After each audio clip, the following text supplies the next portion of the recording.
about now? There it is. Let's start all that over again. I don't even know what I said the first time. Come on. So I thought what we would do is we would look at the life and the times of James. The last couple of weeks we looked at what was dysfunctional in his family, what broke down in his family, what it was like between him and his siblings. Jesus being the oldest of 7 kids at least. And whenever you look at some of the Gospels, you kind of start putting things together, you realize there are a lot of issues in the family. And you really see that Jesus came really into what was basically a family tree that was a complete mess. And you also begin to understand that God went to great care to orchestrate things in such a way that every kind of dysfunction that somebody may struggle with their own family, they can find a touch point in the life and the ministry or in the family tree of Jesus himself. And I think it's very intentional that God would orchestrate a mess that he would come from. Keep in mind, I understand as Christians, we accept that Jesus was born of a virgin. Okay, we accept that that's what happened. We confess that already. We believe that, okay? But if you just kind of roll it back a little bit, that's what we believe. We believe that, and we have reasons to believe that, okay? We have accounts that support that. But just like today, if someone came to you and said, I'm pregnant from God, okay, that would be a hard sell today. And it was a hard sell 2,000 years ago. So not everyone was buying it, okay? So some ancient Jewish texts, these are 2 texts, these are of the more cleaned up version that I could get away with putting on a slideshow today. But just so you understand the way that not everyone was on that page, okay? So this is Sanhedrin 106a. And this is a brief statement, brief comment about Mary. Here it is. This woman was descended from princes and rulers and was licentious with carpenters. This was written down, and this was their take. Okay? And believe me, that's a lot better than the other version I found, okay? So Shabbat 104b, here it is. But wasn't his mother Miriam who braided women's hair? That was the other thing, she was called Mary the hairdresser. This one strayed from her husband. So see, when we show up for Christmas, we're like, oh yeah, we sing Away in the Manger, and oh, what a wonderful connection, and amazing that God would work this out. But a lot of people back then were like, I don't think so. And there was a lot of drama on what people thought about Joseph, if he was even a part of this picture at all. Certainly she cheated on Joseph. That would have been the cultural thought, okay? Check this out. This is in John 8:40-41. It says, as it is, you were looking for a way to kill me, a man who was told you the truth that I heard from God. Abraham did not do such things. You were doing the works of your own father. This is what the Pharisees are saying to Jesus. Watch this. We are not illegitimate children, they protested. The only father we have is God himself. So this is in a heated exchange with the Pharisees and other leaders of the time. And what they're actually shoving in Jesus' face is, hey, Jesus, unlike you, we're not illegitimate children. We know who our mommy and our daddy are. And you don't know who your dad is. Boom. Like this is, and I don't know if you've probably read that before, and we're kind of like, I don't get, why would they play that angle with them? Because that's culturally what they're thinking. This is what's all happening around Mary and Joseph during that time, okay? And now think about it, okay? They're in their hometown, right? And they're supposed to go to Bethlehem because they're going to be taxed. So they have to report where they're taxed, okay? But here's the problem. If you really think about it, from there and where they go, then they go out into Egypt and everywhere else, they're in hiding and everything else. Mary never gets the satisfaction of heaven and earth opening up and all of the angels saying, glory to God in the highest and on earth, peace, goodwill toward men, at her hometown. Mary never gets the satisfaction of this giant entourage showing up with gold, frankincense, and myrrh from another king, honoring this king that had been born to her. All of that stuff happens in another place. So that by the time they come back to their hometown, no one's buying it. By the time they get to Nazareth, this is why Jesus, many years later in his ministry, they had no faith. They just didn't believe it and accept it. Now I want you to just hit pause, okay? For like just women in this room experience. Now think of her as a mother. This horrible thing that's been kind of created, this propaganda around the birth of Jesus, her own kid. Lies and deceit that have been put out there in rumors about her.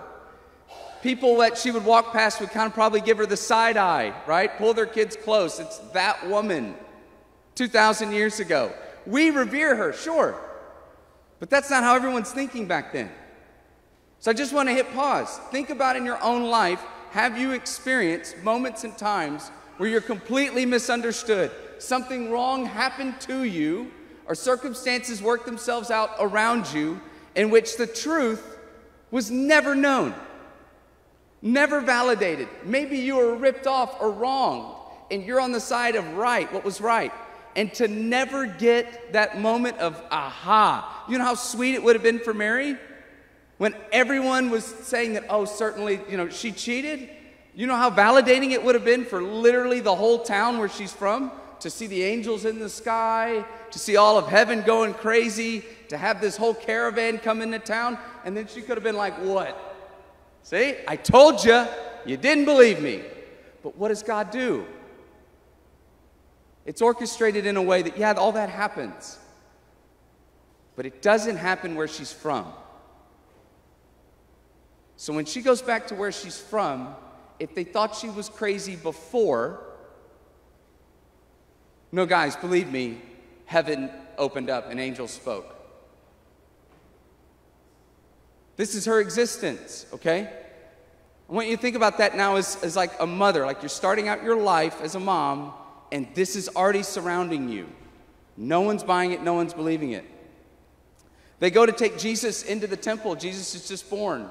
And I don't know if you ever feel like this, moms. Like, it's fun to dream, what will your child be when you grow up?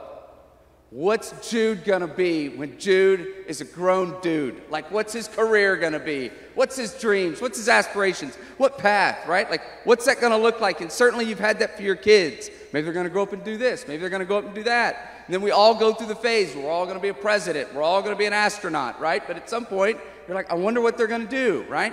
She never gets that. She never gets that moment. She never gets to really dream or even pretend that there's a different outcome for her son. She's never afforded that moment. Even check this out in Luke 2, whenever they're having him brought before the temple. He's not 8 days old. Think about you when you're 8 days old, right? It says, and Joseph and his mother marveled at those things which were spoken of him. Then Simeon blessed them and said to Mary his mother, behold, this child is destined for the fall and rising of many in Israel, and for a sign which will be spoken against. Yes, a sword will pierce through your soul also, that the thoughts of many hearts may be revealed. Basically what Simeon is saying is, isn't this great? Yes, it's the Son of God. But let me just tell you, just quick reminder, spoiler alert, I know he's like 8 days old and you're super pumped. But he was born to die. He's not going to be 75 years old. You don't get to think about if there were grandkids. You don't get to pretend what it's going to look like. He was put on this earth for one purpose. And people are going to love him and people are going to hate him. And he's going to be the reason for division between even our own people. It's coming. So she can never just go into the, balloons in the air, it's a boy, and light up some cigars. Not going to happen, because she's constantly being reminded and put back in front of her, this is where this is heading. Don't forget it, okay? And if you look at even sometime later, there's Jesus. He's 12 years old at this point, okay? They all went to a big family function. It's a religious ceremonial festival function. At that time, people all traveled in big groups, okay? The kids, families, big group of caravans walking, and the kids, is just like kids today, are out of control, full of energy, running around when parents are walking, and kids get lost. Have you ever lost your kid? Department store, mall, whatever it may be, and what goes through your experience, like through your mind, where you're horrified, you're terrified, you love them so much, and you want to kill them at the same time as a parent? Well, Jesus is lost. Jesus is missing. Jesus is at the temple. Mary and Joseph go all the way back, and they find Jesus at 12 years of age, and he's just mixing it up with all of the chief priests and teachers. And they're blown away by this 12-year-old boy who's able to speak and reason and think like them and ask questions the way that they ask questions and challenging them. And finally, Mary walks into the temple, probably as furious as any of you would be, scared, furious, worried, the whole nine. All that's going through her body. She looks at Jesus like, what's up? Where are you? And this is what Jesus says. Why were you searching for me? He asked. Didn't you know I had to be in my Father's house? As to say, like, where did you think I would be? I'm with my dad. Appreciate Joseph, great guy. But I'm with my dad right now. See how that works? She doesn't even get that moment. Not even that moment. So this is always being kind of put in front of her. Now, I don't know if you've noticed this, but by the time Jesus' ministry starts at age 30, Joseph is never mentioned again. So at some point, Joseph is out of the picture. And I tend to think they had at least 7 kids. I tend to think he just passed away probably from a heart attack of having 7 kids. Okay? That's probably what it was. Just died early like every guy does when there's more than 3 kids in a house. I can't take it, you know? I don't know. But he's gone at that point. Now think about that. Think about that moment. Think about that dynamic now. Those of you that have done that, single parents. Those of you that feel like you've carried the load for many years. Those of you who maybe had a spouse who passed away. Look at the great care that God goes into, that not even that part of the family function stays as it is. This mixed family, in which the father really isn't the father. But the father can't even keep breathing long enough to see the boy through. So that by the time his ministry starts at age 30, we know at least at that point there's no mention of him. Gone. We look at Matthew chapter 13, 55 to 56. Isn't this carpenter's son? This is what the town would say about Jesus when his ministry started. Now his ministry's going. Isn't this the carpenter's son? Isn't his mother's name Mary? And aren't his brothers James, Joseph, Simon, and Judas, a.k.a. Jude? Aren't all his sisters with us? Where then did this man get all these things? What they're just trying to remind is, Jesus, don't forget where you came from. That's who you really are. You're that white trash person from that know-nothing town. That's what you are. When people love you, they celebrate how far you've come in your life. And look what you came from. You came from nothing to something. But when they revile you, they want you to go back to who you were. And that's what they're doing to Jesus in this moment. You're nothing more than a carpenter's son. Thank you for the chair that you made us when you were 18. That's all you ever going to be. Get back in your station in life and keep your mouth shut. See? Now what's interesting is once Jesus' ministry starts, I don't know if those of you ever noticed, at this point, Jesus has women in his ministry. They're not the formalized disciples that are called, but they're women in many cases who are not married. They're basically single women, some of which had evil spirits, and Jesus cast them out of them. And they followed Jesus and many times helped fund his ministry. So it's fascinating that then the next move he does is he pulls in then women into his ministry who are not married, who don't have children. But he pulls them into their ministry in such a way that they're major parts of what would happen in the funding and in the movement of his ministry. One of them you've heard, Mary Magdalene is one. A woman named Susanna is another one. And they play these intricate roles. But again, Jesus going above and beyond to pull in what would be otherwise women who are just kind of on their own. Pulls them into kind of the group. Pulls them into the ministry. Here's more of the family drama. Check it out. Mark 3 and following. Then Jesus entered a house, and again a crowd gathered so that he and his disciples were not even able to eat. When his family heard about this, they went to take charge of him, for they said, he is out of his mind. This is what his family thinks. His own siblings think he's crazy. Then Jesus' mother and brothers arrived. Standing outside, they sent someone in to call him. A crowd was sitting around him, and they told him, your mother and brothers are outside looking for you. They wanted VIP seating. Who are my mother and my brothers? He asked. Then he looked at those seated in a circle around him and said, here are my mother and my brothers. Whoever does God's will is my brother and sister and mother. Now Mary's a single mother, Oldest of 7 siblings is Jesus. Jesus' own family thinks he's out of his mind. In John 7, his brothers try to get Jesus to go into town, knowing full well that there are people who want to kill Jesus, trying to convince their brother, you should go into town. It's about time for you to step up on the big stage, brother. It's about time to reveal to people who you really are. You have an amazing message. Come on. And John 7 points out there's nothing but people there who would love to kill Jesus. Now think of the dysfunction. And now Mary is caught in the middle of all of this. Some of you parents have been in a similar situation, I'm sure.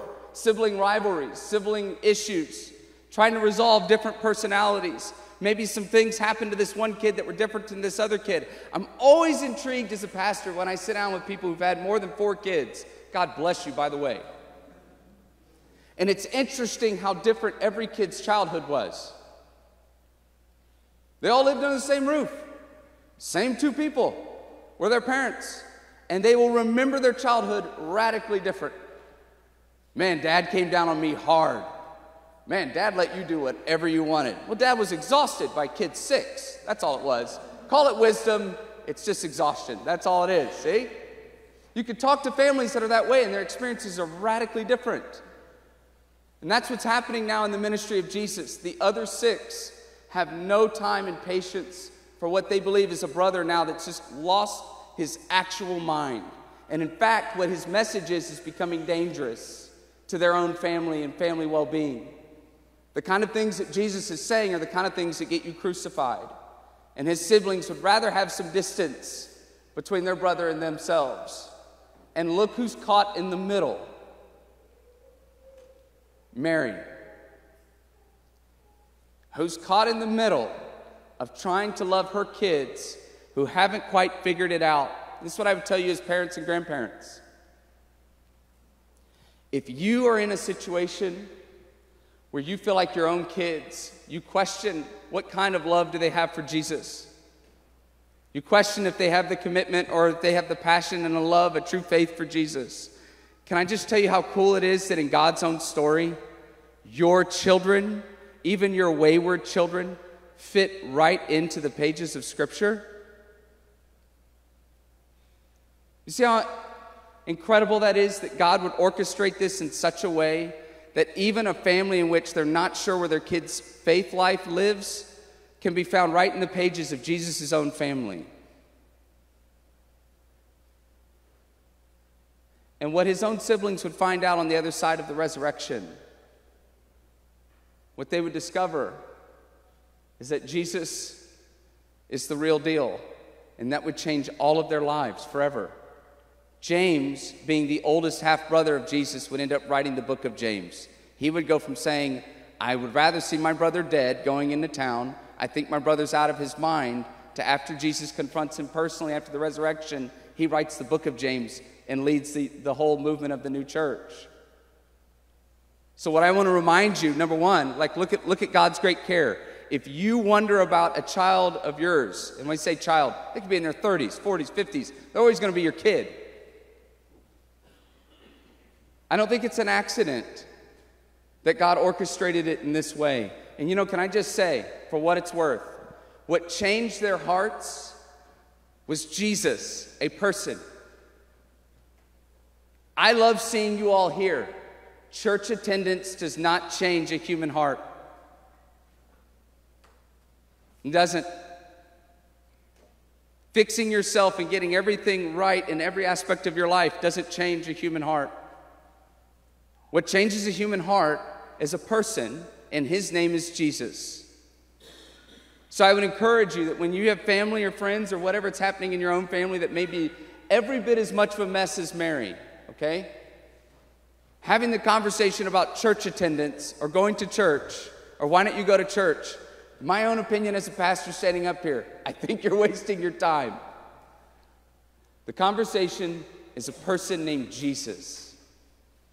It's a person named Jesus that even flipped his own siblings to being from skeptics to voted followers. Not church attendance, not engaging in the do's and the don'ts, but a person named Jesus, knowing their brother. That's what it does. So I want you to see then what happens with their family as we close out our time together. Near the cross, this is in John 19. Near the cross of Jesus stood his mother's sister, Mary the wife of Clopas, and Mary Magdalene. When Jesus saw his mother there and the disciple whom he loved standing nearby, he said to her, "Woman, here is your son," and to the disciple, "Here is your mother." From that time on, the disciple took her into his home. Jesus is dying on the cross. The only person there is his mother. There's no sibling there. None of the other 6 siblings have bothered to show up. Jesus redefines family on the cross, looking at John, the disciple whom he loved, saying, "John, this is now your mom. Mother, this is now your son." And now John looked after him. If you want to know the high point of dysfunctionality of what was happening in this family leading all the way up to the cross, look at the fact that a man is suffering and dying on a piece of Roman torture equipment, right? For the whole world to see, and his own siblings don't even bother to show up. Don't even bother to pay their respects. Don't even bother to shed a tear. May have been gripped with fear. Maybe. But they didn't have in them what even these people had in them to show up. So this is the low point of their family function. And what flips it is 3 days later, the resurrection. So what I want to leave you with is this simple thought. And I always love this text out of Luke 2:19. But Mary treasured up all these things and pondered them in her heart. That's from the Luke 2 story. That's after all these amazing things happened to her with the birth of Jesus. And Luke 2 would say, and Mary treasured up all these things and pondered them in her heart. In other words, Mary's the person that would recount this whole story. Mary would be the last living person that could tell any of the disciples what happened in the whole Luke 2 story. She's the only living one that was the first-hand example, first-hand experience that could pass on to what we know happened in that story. It's Mary. And she pondered all those things in her heart. So where your treasure is, Jesus would say, there your heart will be also. And what Mary kept very close to her heart was that she knew Jesus was real. She knew the truth of who Jesus' identity was. And for 30-something years, she had to navigate a mess between her own children, her own family. For quite possibly decades, she had to navigate it alone without even a husband and Joseph even being present. She had to ponder all of these things in her heart. There are things, ladies, in this room. What is it you have to ponder in your heart? What are the things that you have to treasure in your heart? Because for Mary, what it all came down to was, who is Jesus? And who is Jesus for her? She had a lot of trials. She had a lot of things that weighed on her. She had a lot of things that probably threatened to take away her joy and her identity. But Mary, over and over and over again, in spite of all the drama, she had to go back to the treasure of who Jesus was, what she knew to be true. And she knew she had a son that was God. She knew she had a son that was going to die and rise again. And she knew in her heart that God was going to take care of all that other stuff. God was going to work out all that other stuff. And so on Mother's Day, if you're here and the person that you wish you could connect with is no longer here because they passed on, if you're here and the relationship between you and your mother is no good and it's garbage, if you're here and your memories, and maybe even yourself as a mother, you have moments where you're like, I wish I could have that playback or that season of life back. Or if you're in this position where maybe you're just so grateful for what God has done. Or maybe you're not even in that. Maybe you're just caught up in pain for whatever reason, either because you as a mother or relationship to your mother, or both and. Mary trusted God was going to work it all out. That the situations that she was up against were bigger than her. There was no way she could fix them. She had to give it all to Jesus.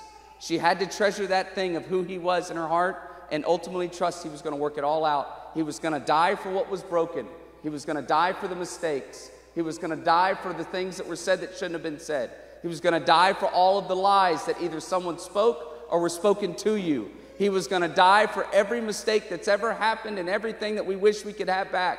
He was going to pay the price for everything. Mary knew that. Mary knew that Jesus was going to die for the hatred of her siblings and his siblings.